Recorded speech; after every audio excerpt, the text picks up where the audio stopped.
पहा नवीन एपिसोड्स एकदम add free.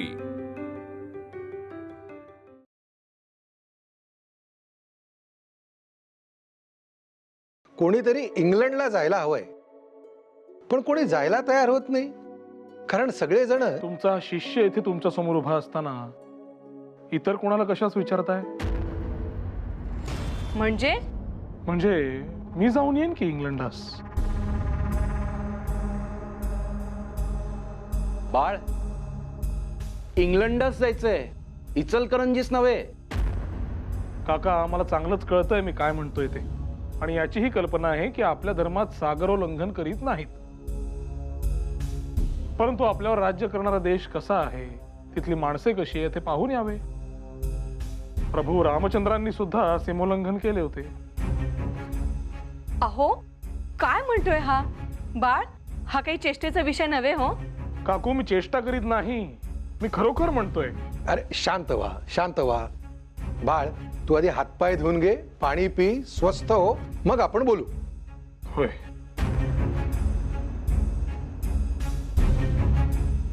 काका, नाही, आम्ही समजावतोच त्याला, पण तुम्ही बोला.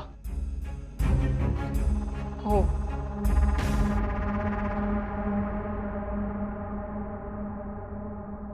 सासूबाई, हे 5-6 मोठे पोहे पुरतील ना आपल्या सगळ्यास, का वाढवू आणखी? सासूबाई, हा पोहे वाढवू का? अगं हो, पोहे ना वाढव ना अजून. बाळे आलाय ना बाहेर, तोही खाईल. काय? थांबा, मी पोहे आणखीन घेते, किंवा पोहे राहू दे, मी यांच्या आवडीचे करते काहीतरी. खीर करू का? अहो पण गुळ दाणे. काशीनाथ भाऊजी, मला नारळ आणि गुळ देता का आणून? थांबतेस का थोडी? ऐक तरी, किती ती घाई ग? बाळ आलाय हे खरंय, परंतु सागर उल्लंघन करून ब्रिटिशांच्या देशात जायचं म्हणतोय. काय? अगं भामी, काय हे? अहो, झाले का पोहे? हो, आणते आणते.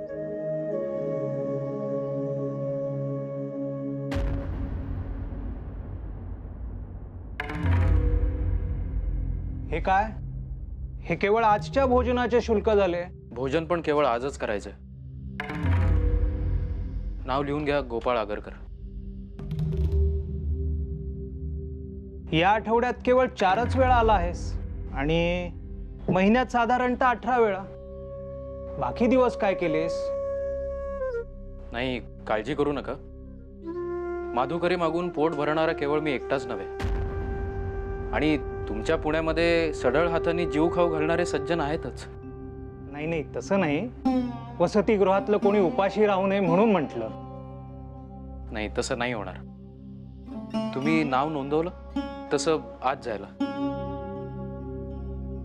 हो. काय करताय? का, काय झालं? हे असेच जात आहे?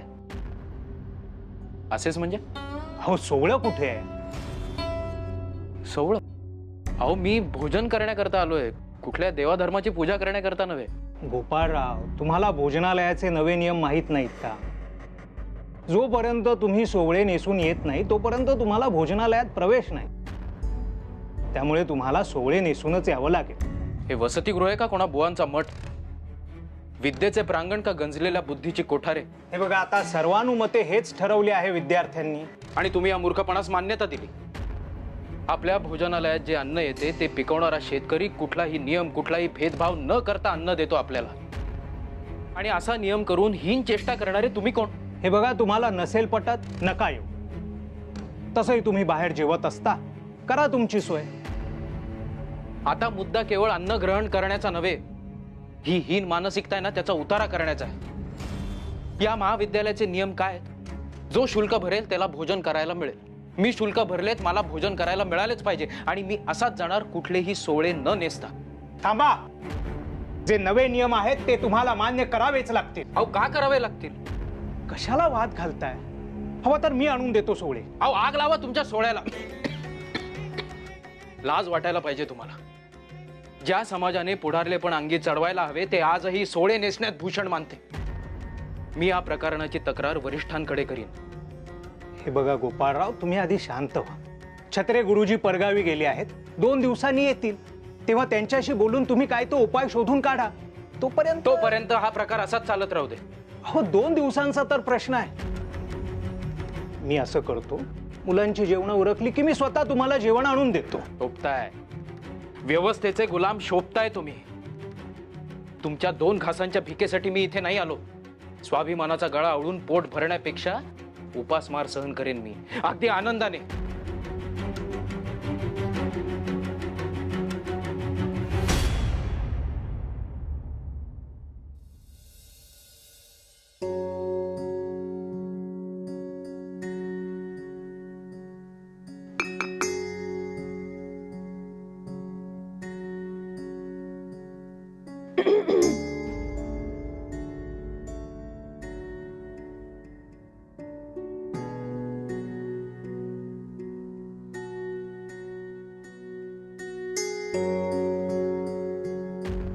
भामे, अगं वाचतोय मी.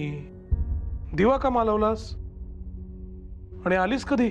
नाही, वाचा, मनसोक्त वाचा.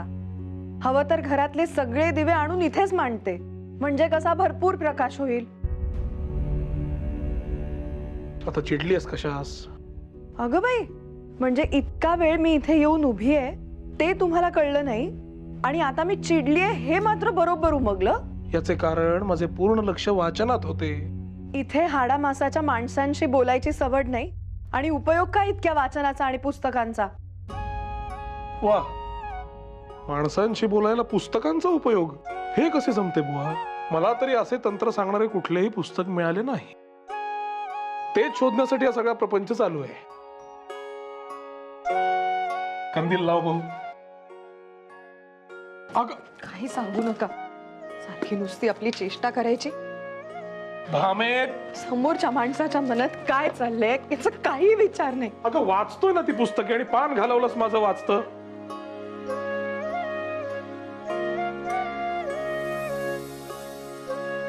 रडतेस तू? काय झालं? खरंच जाणार आहात का तुम्ही? हो, उद्याच वसतिगृहात जाईन मी. अहो, तिथे नव्हे, विलायतेस.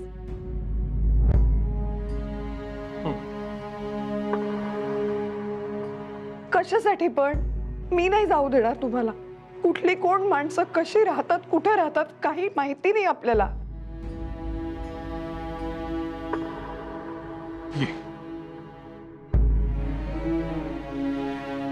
विलायतेत बरं का भामे, हाडामासाचीच माणसे असतात. हो, पण मुळात जायचेच कशास म्हणते मी. वसतिगृहात जाताय ना तेवढे पुरेसे. नदी ओलांडून जाताय ते पुरे. आता समुद्र ओलांडून जायचंय तुम्हास? त्या सार्वजनिक काकांना म्हणावं, तुम्हास जायचंय तर तुम्हीच जा. समुद्र ओलांडून त्याने काय होईल? अहो, असे कसे म्हणता? आपल्या धर्मास मान्य नाही ना ते. छे बाई, मी नाही हा जाऊ द्यायची तुम्हास. खरंच चालीरीती आणि परंपरा या कोणी आपल्यावर स्वार्थासाठी लादत असेल? खरंच जे आपल्याला दिसत नाही ते आपण स्वीकारावे? तुला काय वाटते? तुम्ही प्रथम हे असे कोड्यात बोलणं बंद करा पाहू.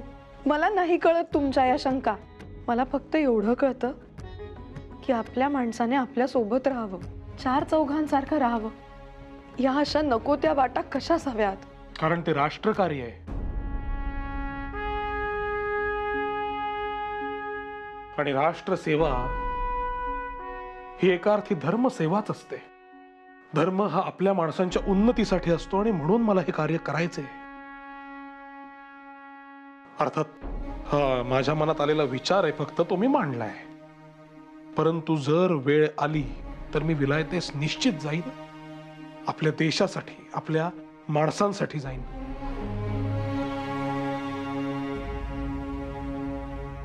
ज्या आपल्या माणसांचा तुम्ही इतका विचार करताय त्या आपल्या माणसांमध्ये मी कुठेच नाही आहे का?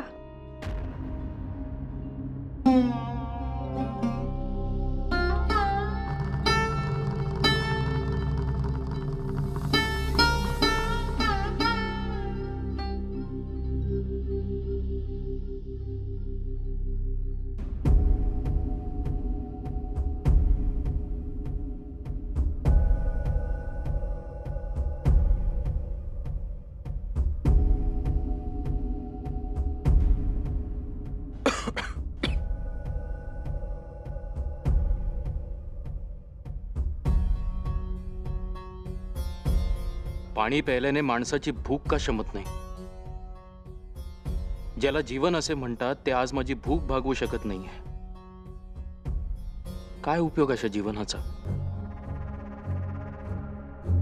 असो, ही काही पहिली वेळ नाही असे घडण्याची. वाचनात लक्ष केंद्रित करावे. तेच जीवन आणि तेच भोजन.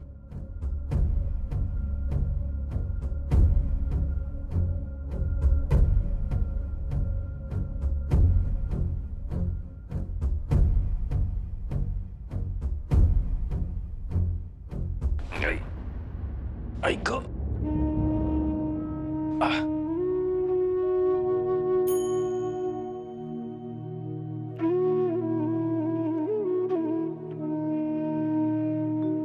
ही कुठल्या भुकेची वेदना आहे?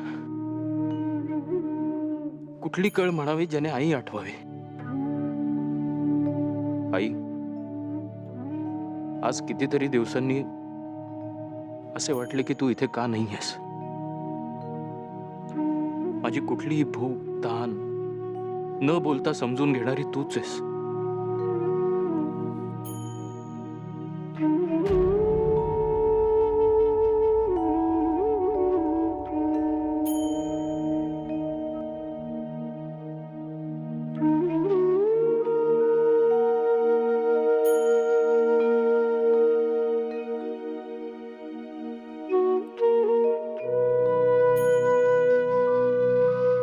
आई, तुझी आठवण आली म्हणून हे पत्र लिहितोय तुला.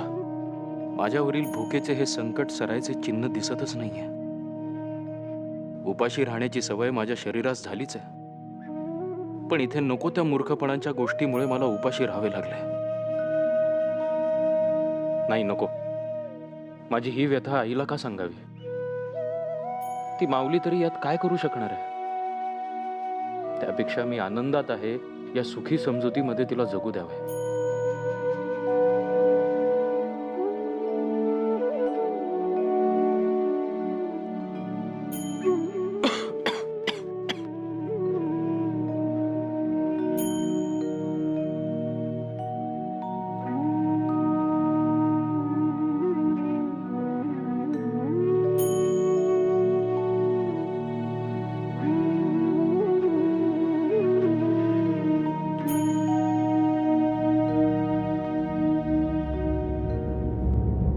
गोपाळराव, हे पाहिलं का?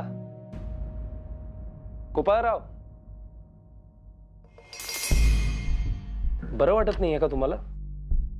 नाही, काय म्हणता? ग्रंथालयात साप्ताहिक वाचताना त्यासोबत हे पत्रक मिळालं. यात तुमच्या उपयोगी पडेल असा मजकूर आहे. सरस्वती ग्रंथ वाचनालय आयोजित खुली निबंध स्पर्धा, महाविद्यालयीन विद्यार्थ्यांसाठी खास निबंध लेखन स्पर्धा. स्पर्धेचा विषय भारतीय अर्थव्यवस्थेची घडी बसवण्याचे मार्ग. कधी द्यायचंय? अजून 2 दिवस आहेत. उत्तम आहे. प्रथम पारितोषिक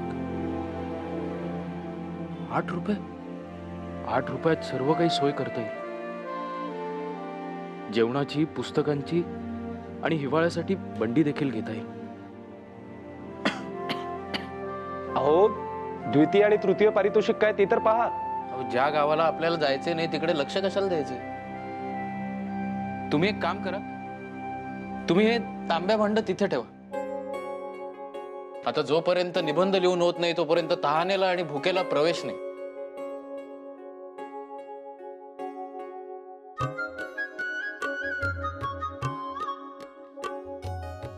काय हो, काय करताय? अहो, निबंध आजच्या आज पूर्ण करायला हवा. मग अभ्यास करायला नको?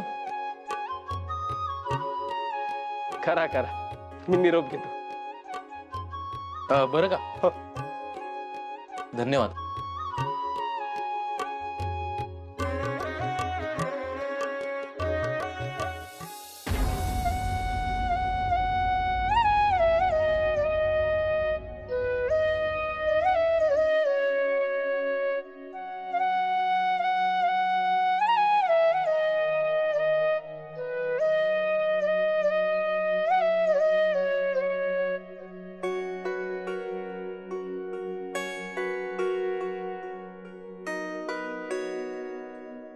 तुमच्या मनाचा जरा सुद्धा विचार नाही केला मी. वाटेल तसं बोलले तुम्हाला.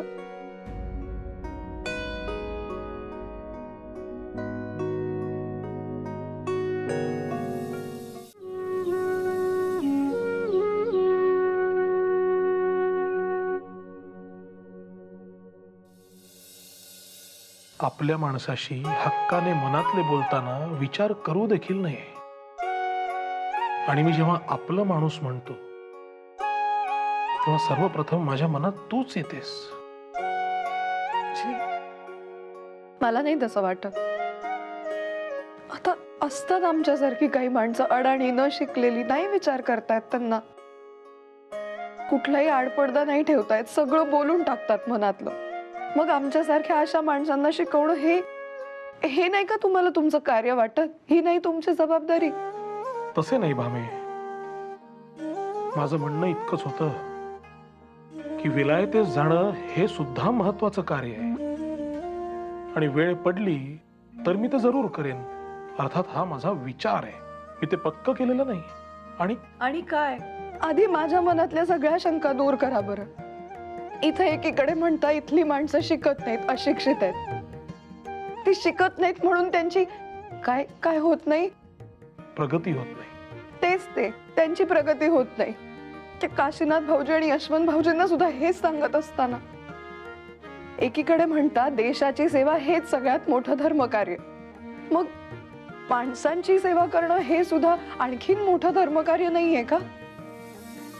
खरं बोलतेस मामे. आता रडू नकोस. मी असे करतो, उद्याच जाऊन पुस्तकं आणतो. पुस्तकं? कशासाठी? तुझ्यासाठी. मी काय करू त्यांचं? असं कसं? हा, शिकायला हवं ना. आता तू असे कर, तू झोप. तोवर मी माझे राहिलेले पुस्तक संपवतो.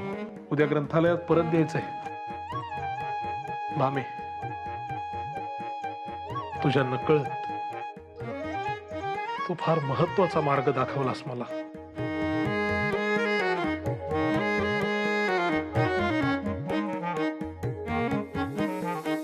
काका, मी येतो. काकू, निघालो. अरे बाळ, थांब थांब थांब. काका नमस्कार. नमस्कार नमस्कार नमस्कार. इतक्या घाईघाईत कसे आलात काका? अरे हो, थांब थांब जरा. हे बघ, हे जरा केरू नानांना देशील. छत्रे गुरुजींना? हो. परंतु ते तर परगावी गेलेत. अरे आज येणार आहेत आणि उद्यापासून कामावर रुजू होणार आहेत ते. अरे आता इंग्लंडला जायचं तर तिथं बोलावं कसं, वागावं कसं, आपलं म्हणणं मांडावं कसं, हे सगळं छत्रे गुरुजींकडूनच तपासून घ्यावं. खरंय. आता तू काल म्हणालास की इंग्लंडास जाशील म्हणून, पण नंतर मंडळींनी कान खेचलेले दिसत आहेत. लगेच कच खाल्लीस. कसं आहे ना काका, सत्तेपुढे शहाणपण चालत नाही म्हणतात ना, तसंच यांचं मंडळी पुढे चालत नाही. नाही नाही नाही, तसे नव्हे. मी आज देखील जायला तयार आहे. नव्हे, जाईनच. अहो, राष्ट्र कार्यम इति आद्य कर्तव्यम.